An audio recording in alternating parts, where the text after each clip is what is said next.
به شاه کربلا حسین شهید بی کفن، اینا شدن فداییه ناموس و ملت و وطن. شهدای امنیت نور هر دو عینن، شهدای امنیت نور هر دو عینن.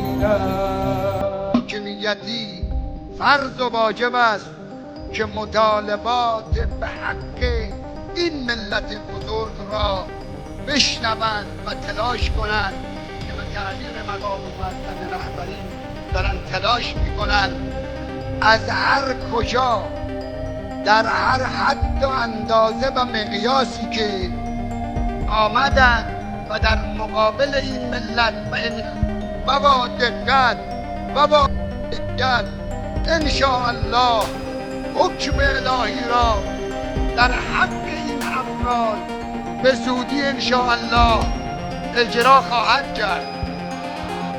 ولایت مداری شما همیشه به حمدالله پرچمش بالاست.